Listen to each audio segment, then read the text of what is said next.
Today our topic for discussion is multi-step transition probabilities in a Markov chain. In this video we shall learn how to find multi-step transition probabilities when one-step transition probabilities are given in a matrix. That means transition probability matrix is given. The conditional probability Pij n that the process is in the state xj at the step n greater than or equal to 1 given that it was in the state xi at the step n equal to 0. That means initially if the system is in state xi, then what is the probability that system is in the state xj after n equal to 2 or 3 or 4? When one step transition probabilities are given, that means when you are given one step transition probabilities Pik, then what is the transition probability after 2 periods? So this is called the multi-step transition probability, and this can be obtained using transition probability matrix. So here we are interested in finding that starting from xi, what is the probability that system is in state xj after a certain number of period n. Okay, so these are called multi-step transition probabilities.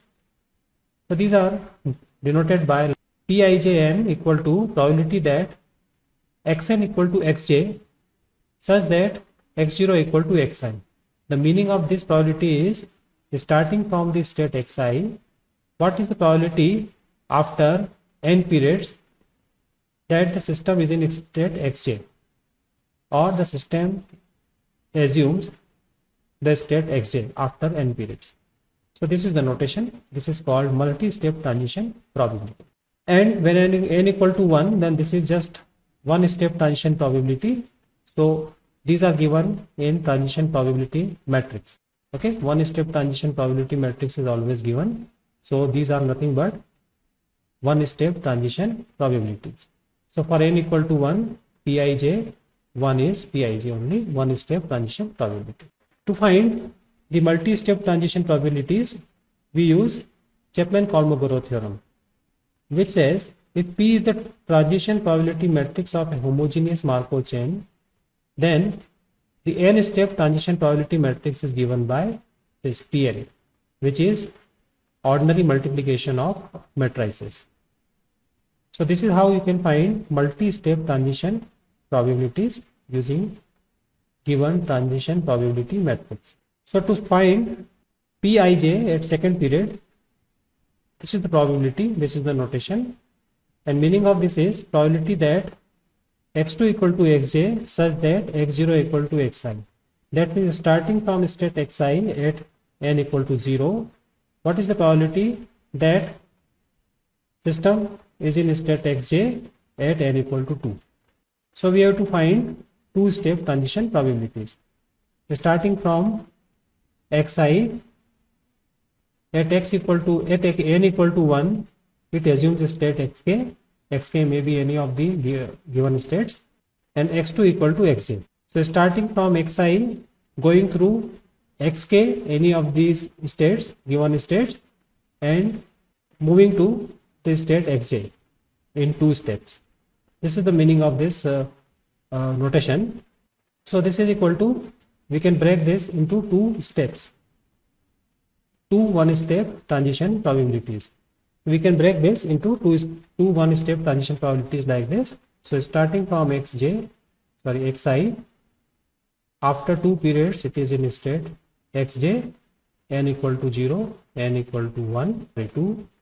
Going from n equal to 0 to n equal to 2, we have one more step in between, which is n equal to 1.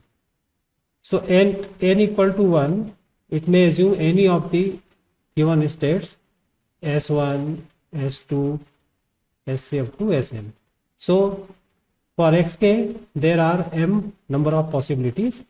So from xi to xj, transition from xi to xj through xk, there are m different states possible.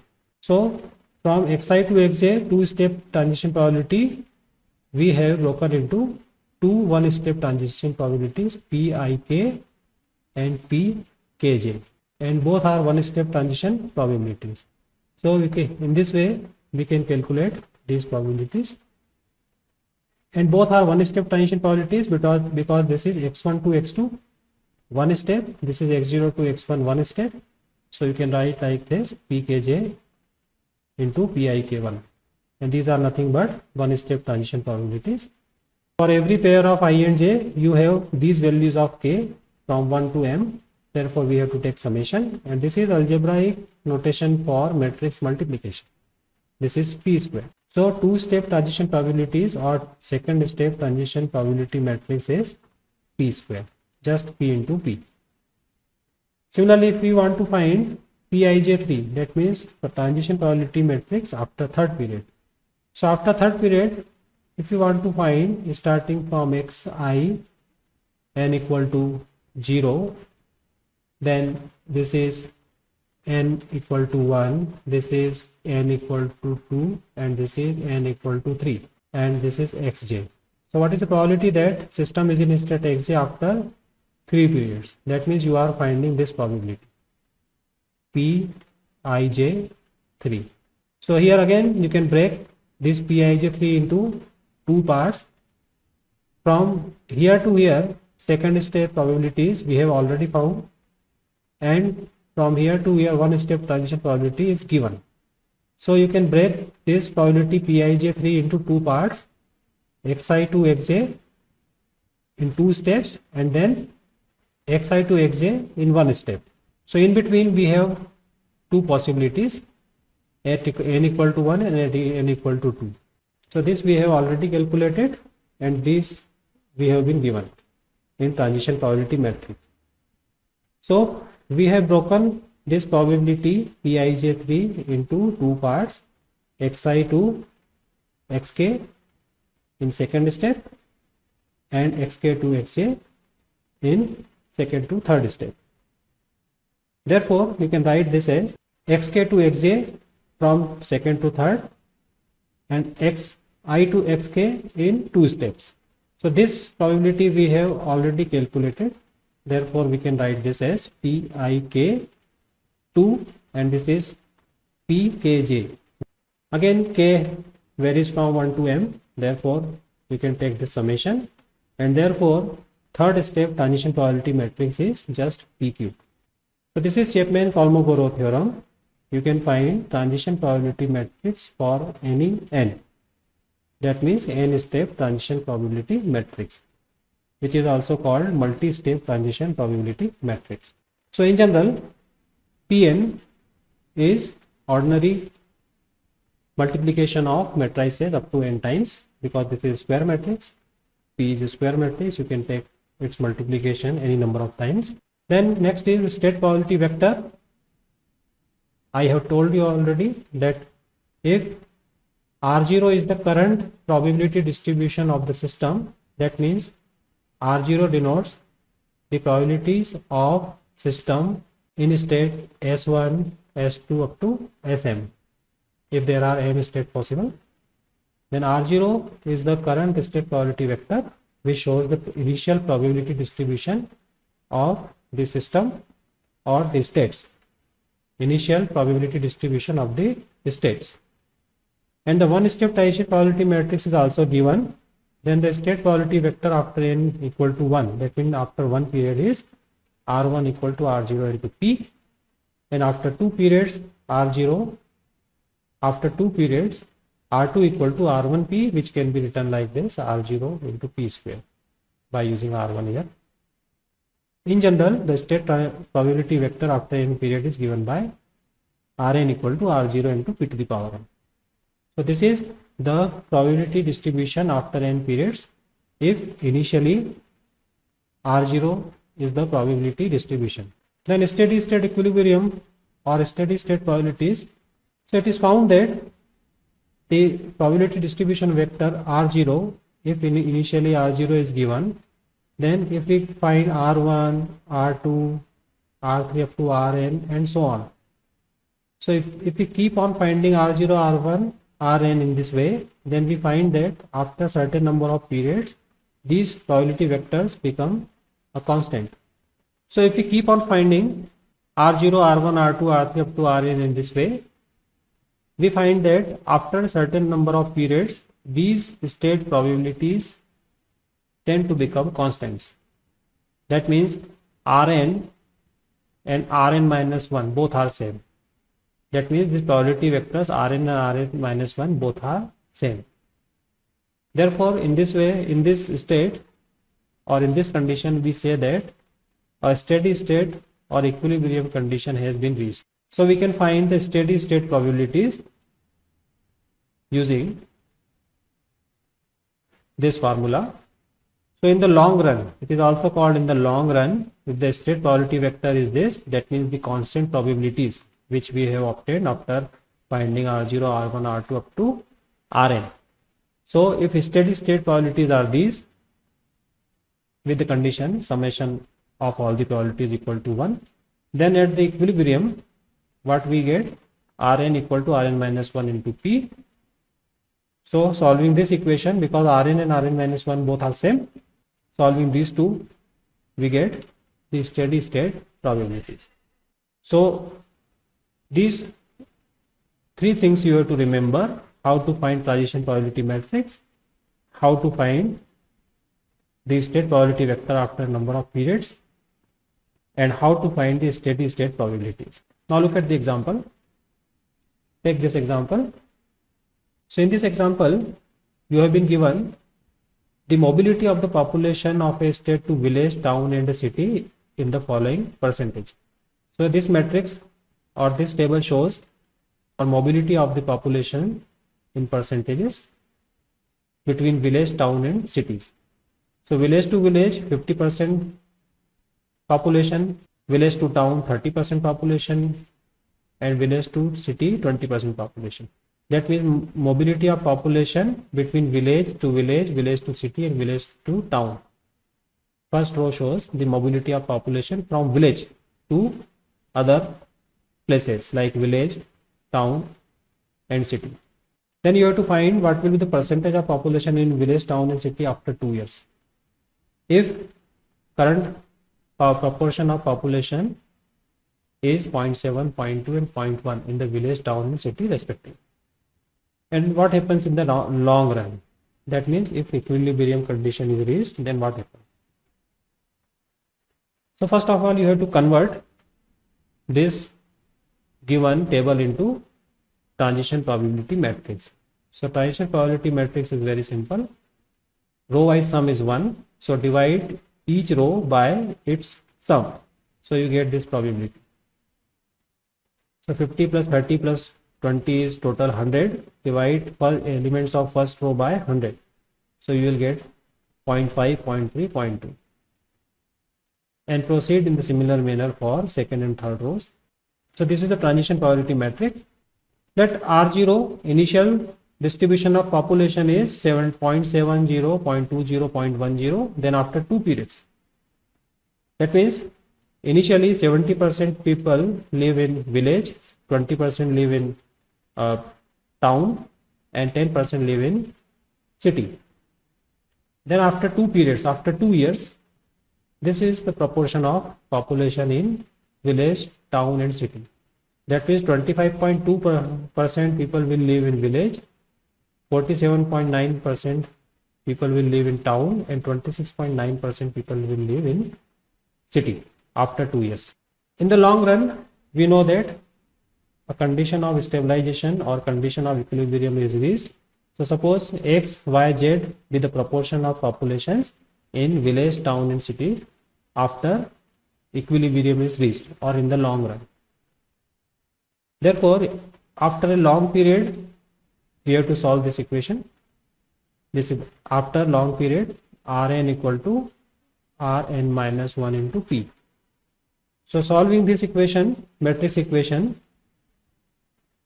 we obtain these 4 equations, and after solving these 4 equations simultaneously, we get values of x, y, z.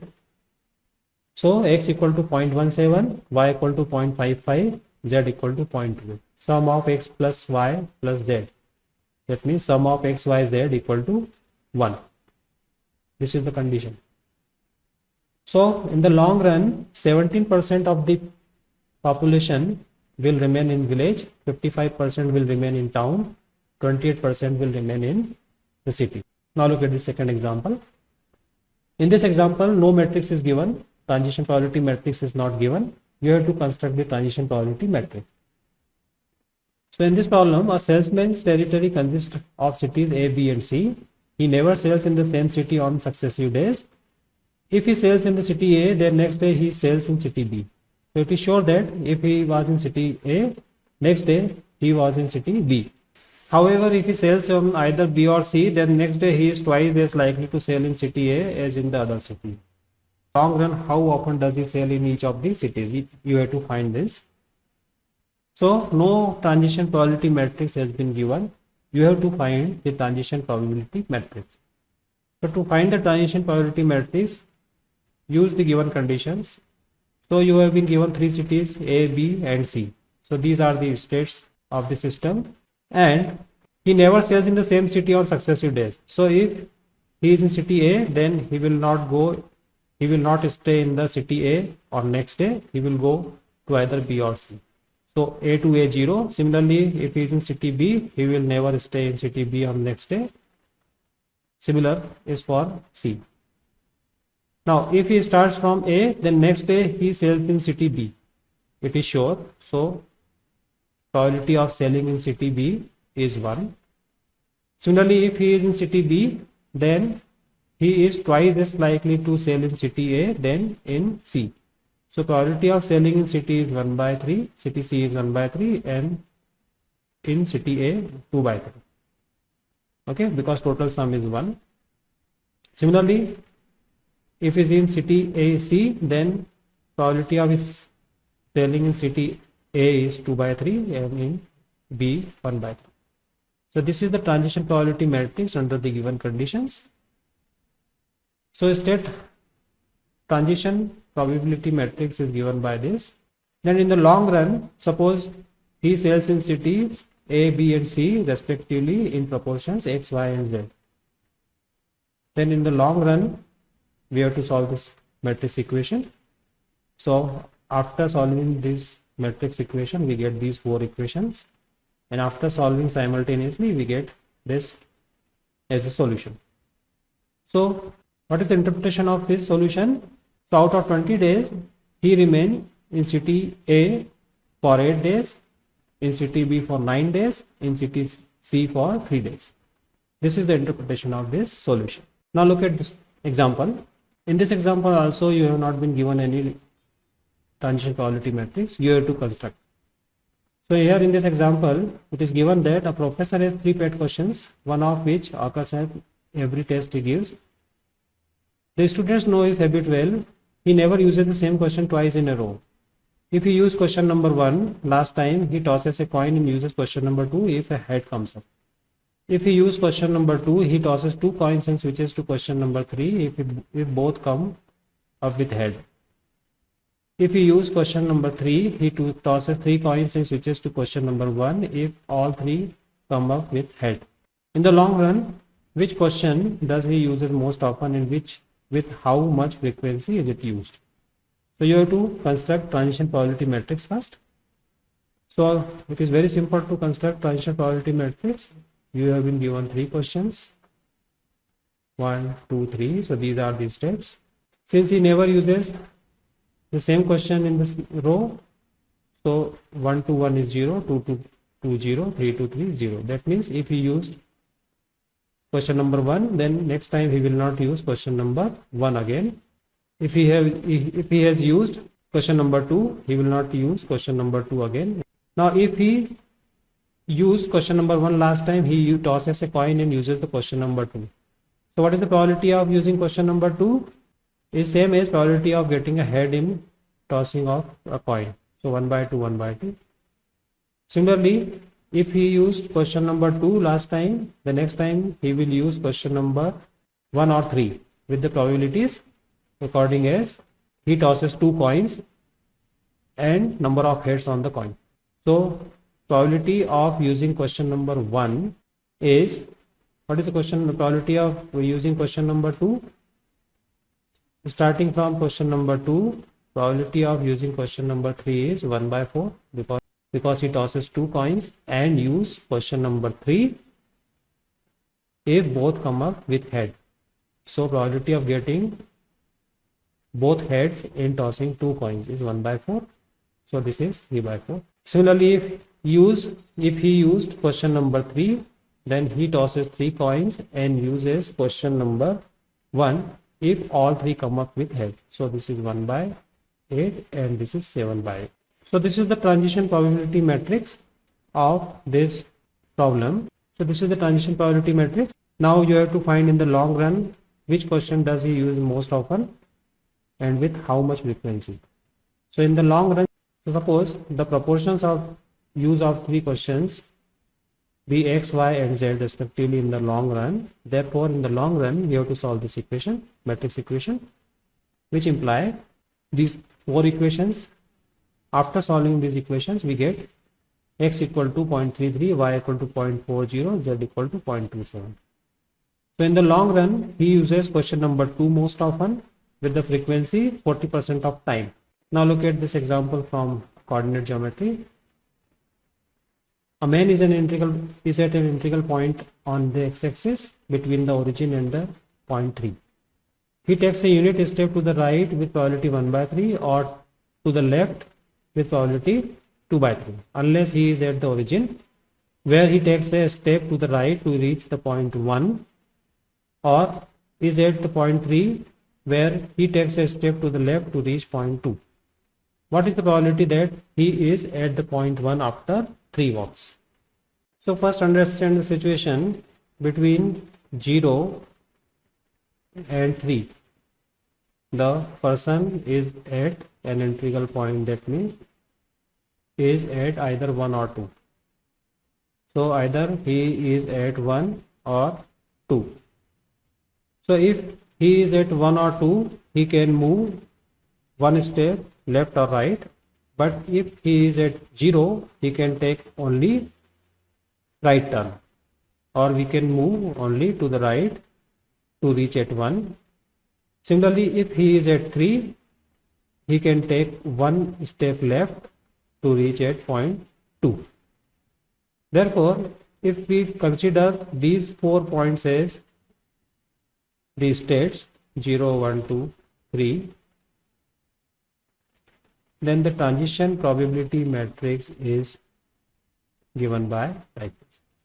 So when he is at 0, then he can take only right turn to reach at 1.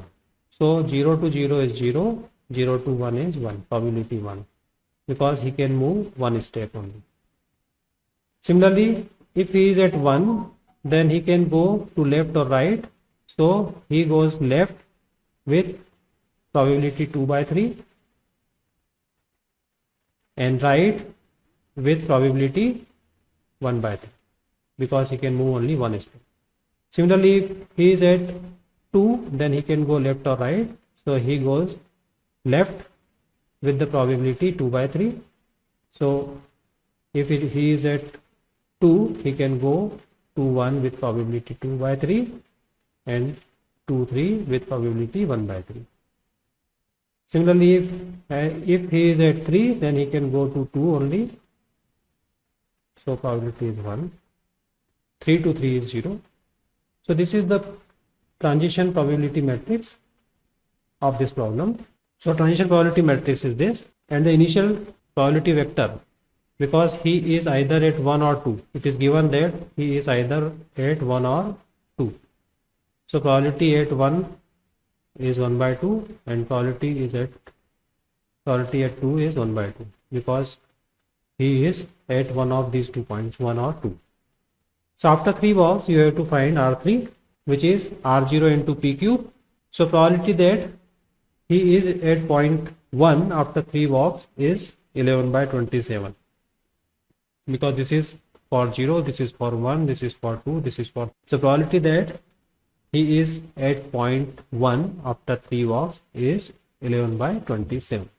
Now look at one more problem. So a manufacturing company has a certain piece of equipment that is inspected at the end of each day and classified as just overhauled, good, fair or inoperative. If the piece is inoperative, it is overhauled, a procedure that takes 1 day. Assume that the working condition of the equipment follows a Markov process with the following transition matrix. It costs rupees 125 to overhaul a machine, including the lost time on an average, and 75 rupees in production lost if the machine is found to be inoperative. Compute the expected per day cost of maintenance in the long run. So what is the transition probability matrix? It is given. So suppose in the long run, the probabilities of the machine or the equipment, the probabilities of the equipment being overhauled in good condition, in fair condition or in inoperative condition is X, Y, Z and W respectively. So let steady state probability vector in the long run be X, Y, Z, W, where sum of all these equal to 1, where X, Y, Z, W are the probabilities of the equipment being overhauled in good condition, in fair condition or in inoperative condition respectively. So in the long run, we have to solve this equation. We have to find values of X, Y, Z and W. So solving these equations, we get values of X, Y, Z respectively, X, Y, Z, W respectively.